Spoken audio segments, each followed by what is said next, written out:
Hello friends, आप सभी का स्वागत है मेरे यूट्यूब चैनल पर। आज हम भार तथा द्रव्यमान में अंतर जानेंगे।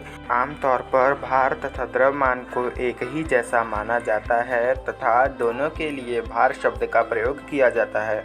इसी प्रकार इनकी इकाइयाँ भी एक ही मानी जाती हैं तथा किसी वस्तु का भार यह किलोग्राम में मापा जाता है, जो कि गलत होता है क्योंकि किलोग्राम यह द्रव्यमान की इकाई होती है। इसलिए आज हम भार तथा द्रव्यमान के कुछ बहुत ही महत्वपूर्ण अंतर के बारे में जानेंगे, इसलिए वीडियो को अंत तक ज़रूर देखिए।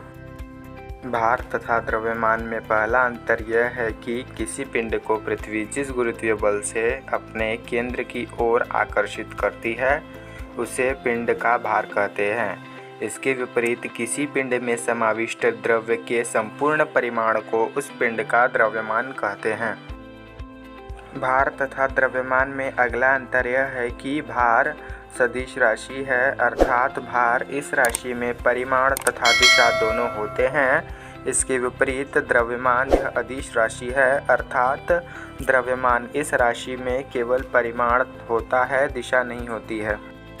अगला अंतर है भार यह स्थान के अनुसार परिवर्तित हो जाता है, अर्थात किसी पिंड का भार यह भिन्न भिन्न स्थान पर भिन्न भिन्न होता है क्योंकि भार यह गुरुत्वीय बल पर निर्भर होता है और गुरुत्वीय बल स्थान के अनुसार परिवर्तित होता है, जिसके कारण स्थान के अनुसार भार भी परिवर्तित हो जाता है। इसके विपरीत द्रव्यमान यह सर्वत्र समान ही होता है, अर्थात किसी पिंड का द्रव्यमान यह प्रत्येक स्थान पर समान होता है।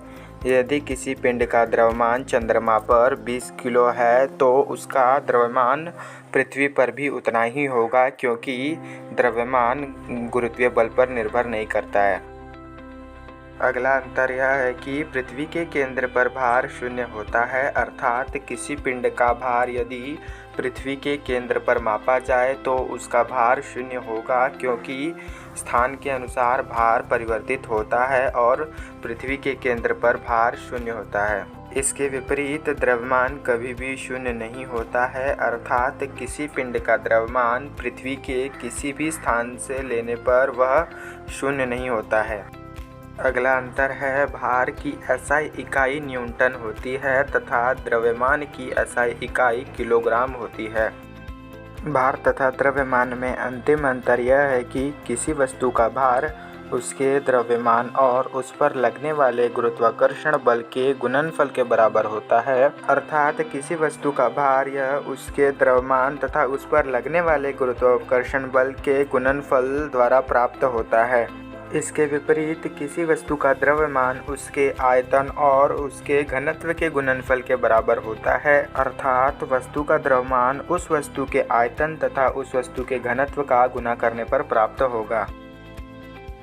अगर आप धातु तथा अधातु में अंतर जानना चाहते हैं तो आप लेफ्ट वाली वीडियो देख सकते हैं तथा यदि आप ऑक्सीकरण तथा अपचयन में अंतर जानना चाहते हैं तो आप राइट वाली वीडियो देख सकते हैं।